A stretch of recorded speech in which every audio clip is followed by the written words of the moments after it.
बिस्मिल्लाहिर्रहमानिर्रहीम। बहुत शुक्रिया जी, मैंने सुना, बिल्कुल मुत्तफिक हूँ मैं इस बात से। वाकई सही फरमा रहे हैं कि कभी किसी और पार्टी को इस तरह से उसके इलेक्शंस को मैंने तो नहीं सुना कि इलेक्शन कमीशन ने इतनी स्क्रूटनी की हो और किसी को कलअदम करार दिया हो, उससे उसका सिंबल ले लिया। सिर्फ तलवार का सिंबल पीपल पार्टी से लिया गया था। लेकिन एक बड़ी इंपॉर्टेंट केस की डेवलपमेंट बताऊँ आपको। डीलिमिटेशन हुई, उस पर बड़ी शिकायत थी लोगों के। इलेक्शन कमिश्नर ने बहुत ना इंसाफियां की हैं डीलिमिटेशन करने में, उसको चैलेंज किया। मुख्तलिफ हाई कोर्ट्स में चैलेंज हुई वो डीलिमिटेशन के ऑर्डर्स जो थे। लाहौर हाई कोर्ट ने एक ऑर्डर पास किया कि जी, और उन्होंने आरओज वगैरह का भी वो रोक दिया। तो उन्होंने कहा आरओज जो है वो उससे नहीं होंगे, ब्यूरोक्रेसी से। तो आपने देखा सुप्रीम कोर्ट में एक इमीडिएटली केस लगा, रात को टेकअप हुआ और उन्होंने कहा कि जी इस डीलिमिटेशन के इशू पे आप नहीं जा सकते। और जो बाकी जो केसेस हो गए फिर उसको भी सेटिसाइड कर दिया। डीलिमिटेशन के इशू में एक और केस आया वो कैसरानी साहब का, शायद उसके ऊपर भी आपने देखा कि सुप्रीम कोर्ट ने कहा कि जी अब क्योंकि इलेक्शन और शेड्यूल आ गया है, अब ये सारे जो केसेस है इलेक्शन के बाद देखे जाएंगे और उसमें देखा जाएगा। तो डीलिमिटेशन इतना, जब एक इलेक्शन शेड्यूल आ गया, एक इलेक्शन उनका कर दिया। पहली बात है उनका सितंबर में उन्होंने रिजर्व किया उनके इंट्रा पार्टी इलेक्शन का, उसकी जजमेंट दी 2 महीने के बाद नवंबर में, जब बिल्कुल इलेक्शन सर पे खड़ा हुआ था, क्योंकि 90 दिन का पीरियड तो 6 नवंबर को गुजर गया। तो सुप्रीम कोर्ट के इंटरवेंशन, सुप्रीम कोर्ट बार की पटिशन जो हम लेके गए थे उस पर सुप्रीम कोर्ट ने फिर मशावरत से 8 तारीख उसमें निकाली। उन्होंने कहा कि जी कोई डेमोक्रेटिक प्रोसेस को किसी तरह से नहीं रोका जाता। एक दफा डीलिमिटेशन का इशू हो गया, सारी डीलिमिटेशन की पटिशन सबको खत्म कर दिया कोर्ट ने कि जी अब इलेक्शन के बाद ये इशू देखा जाए। और यहाँ एक पार्टी सारी पार्टी आ गए, फॉर्म्स भरे जा रहे, आपने एक ऑर्डर अनाउंस कर दिया कि उनसे उनका बल्ले का निशान ले लिया। आप अब ये इलेक्शन कमीशन खुद डेमोक्रेटिक सिस्टम को खराब कर, सुप्रीम कोर्ट को इसका देखना चाहिए। मैलिफाइड इंटेंशन की बात आप भी कर रहे हैं, इसको सामने रखना चाहिए। जी आबिद साहब, आप भी मैलिफाइड इंटेंशन की बात कर रहे हैं और सरवर बारी साहब ने भी उसकी बात की है। लेकिन जो मेरा सवाल है जिसे मैं दोबारा आपके सामने रखना चाहूंगा कि इस वक्त जो टाइम रह गया है सुप्रीम कोर्ट के लिए, जैसा आपने जिन केसेस का जिक्र किया कि डीलिमिटेशन में सुप्रीम कोर्ट ने वाजे किया कि हम इलेक्शन के बाद देखेंगे, अब अगर वो दोबारा पीटीआई को इंटर पार्टी इलेक्शन का टाइम देती है तो 8 फरवरी के जो इलेक्शन है उस पर क्वेश्चन मार्क्स नहीं लगेंगे? नहीं, मैं नहीं समझता कि ये टाइम देंगे। सुप्रीम कोर्ट या हाई कोर्ट जहां वो अपनी पिटीशन दाखिल करेंगे, सुप्रीम कोर्ट को देखना चाहिए कि इलेक्शन शेड्यूल हो गया। आई थिंक 11 तारीख तक वो सिंबल्स भी अलॉटमेंट के जो भी होगा वो 11 तारीख उसमें आई थिंक शेड्यूल में दी हुई है। तो जो कुछ करना है 11 तारीख से पहले करना होगा। शेड्यूल आ चुका है। अब उस इलेक्शन तो इस वक्त नहीं हो सकते। वो हो सकता है वो ये कहते हैं कि जी हम बाद में देख लेंगे, लेकिन इस वक्त पार्टी को आप इलेक्शन तो लड़ने दें। इस इलेक्शन कमीशन के तहत साफ शफाफ इलेक्शन नहीं हो सकते। फेयर, आप खुद देख लीजिए, एक जमात के लोग अपने फॉर्म जमा नहीं करा जाके उन पे पुलिस हर तरह का आबिद साहब इस पे आगे चल के आबिद साहब इस नुक्ते पे आगे चल के बात करते हैं कि इलेक्शन शफाफ कैसे हो सकते हैं। आबिद जुबैरी साहब, जो हाफिज एहसान साहब ने बात की और सरवर बारी साहब ने बात की, आपने सुनी। जुबैरी साहब, इस वक्त मेरे हिसाब से वो जो मैलाफाइड इंटेंशन वाला एक पॉइंट है, उसके अलावा कोई नुक्ता बजायर नजर नहीं आता जो अदालत से रिलीफ लेके दे पाकिस्तान तहरीक इंसाफ को 11 जनवरी तक। आपके ख्याल में ऐसा है?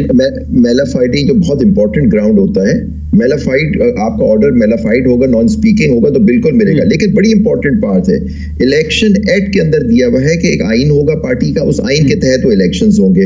वो उनकी काउंसिल होगी, काउंसिल के इलेक्शन होंगे, वो सर्टिफिकेट दे देंगे और सर्टिफिकेट वो देख लेगी वो इलेक्शन कमीशन ऑफ पाकिस्तान और समथिंग। तो आप ये बताएं उनका सबसे बड़ा मैलाफाइड जो इसमें जो लॉ की वायलेशंस हैं कि सर्टिफिकेट एक दफा उसने दे दिया, प्राइमा फेशी उन्होंने कहा दिया हमारे इलेक्शन सही हुए।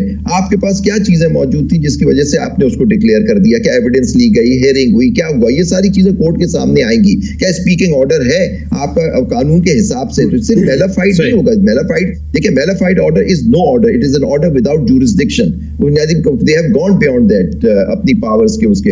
लेकिन इलेक्शन कमीशन का रोल भी देखा जाएगा इसके अंदर कि आप देखिए कि खुद पर कल उन्होंने सुप्रीम कोर्ट के सामने एक बयान दिया कि जी हम अपना इलेक्शन बिल्कुल साफ शफाफ करेंगे, फेयर इलेक्शन होगा। मैंने फेयर को चेंज कर दिया, FEAR कह रहा हूं, क्योंकि यहां तो डर का इलेक्शन हो गया है, क्योंकि फेयर तो होना नहीं है, FAI। तो लेकिन मैं आप AIR के बजाय EAR का इस्तेमाल कर दिया कि फेयर इलेक्शन होगा, लेकिन FEAR वाला होगा। क्योंकि आप देखिए जो लोग डरेंगे, आज चकवाल में हसन रजा पाशा हमारे चेयरमैन एग्जीक्यूटिव कमेटी के पाकिस्तान बार कह रहे थे, चकवाल में एक वकील साहब जा रहे थे अपने कैंडिडेट का जमा कराने PTI को, उसको गिरफ्तार कर लिया गया। अब वकीलों को पकड़ा जा रहा है जो सिर्फ कैंडिडेट भी नहीं थे, वो वकील जा रहे थे। एक मिनट एक मिनट के लिए आपको, एक मिनट के लिए जुबैरी साहब, आबिद जुबैरी साहब, जो पॉइंट हाफिज एहसान साहब ने मेक किया और सरवर बारी साहब ने मेक किया, आप इस पर क्या ऐड करेंगे?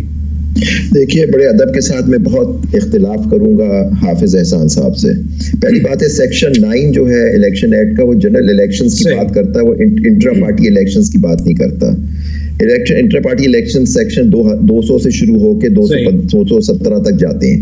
देखिए, उसमें बड़ी इंपॉर्टेंट बात एक ये है कि जी अगर आपको आपके इंटर पार्टी इलेक्शन और जो सर्टिफिकेट आपको दिया जाता है, वो आप सर्टिफिकेट पार्टी देती है, इलेक्शन कमीशन में जमा कराती है। इलेक्शन कमीशन कोई सर्टिफिकेट देता 209(4) देखिए उसमें सर्टिफिकेट, वो जो सर्टिफिकेट पार्टी देती है वो अपनी वेबसाइट पे पब्लिश करेंगे।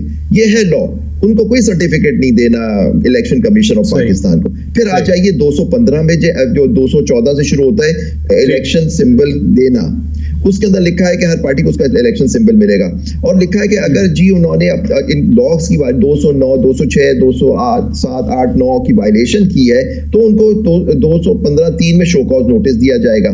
शो कॉज नोटिस पे उनकी हियरिंग होगी और वो कहेंगे कि अगर इस नतीजे पहुंचते हैं कि जी उन्होंने लॉ को वायलेट किया है तो कहेंगे कि वो एलिजिबल नहीं है इलेक्शन सिंबल। लेकिन जो उसमें लास्ट लाइन है बड़ी इंपॉर्टेंट है कि उनको इलेक्शन सिंबल आगे वाले इलेक्शन में नहीं मिलेगा।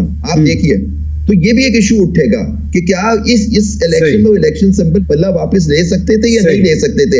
आप 215(4) पढ़ लीजिए, वो आगे वाले इलेक्शंस की बात कर रहा है। फिर देखिए, जो रिट पिटीशन जो होती है, writ petition factual disputed questions of fact पे नहीं होती। पॉइंट ये है कि आपने सर्टिफिकेट दे दिया, उसने सर्टिफिकेट आपको दे दिया, आपने हियरिंग की, उसको देखा जाएगा उन्होंने हियरिंग सही की नहीं की। जुबैरी साहब मेरे पास आखिरी 2-3 मिनट है। मैं चाहूंगा आपने जो एक पॉइंट मेक किया है कि ये अगले इलेक्शन के लिए, तो आप ये कह रहे हैं कि ये जो 2024 में 8 फरवरी को इलेक्शन होने, वो उसके लिए नहीं है, if I am not wrong. इसमें लिखा हुआ है, देखिए इसमें लिखा हुआ है जो लास्ट 215(5) जो है कि being heard declare it and them ineligible to obtain election symbol for election to the Majlis Shura etc.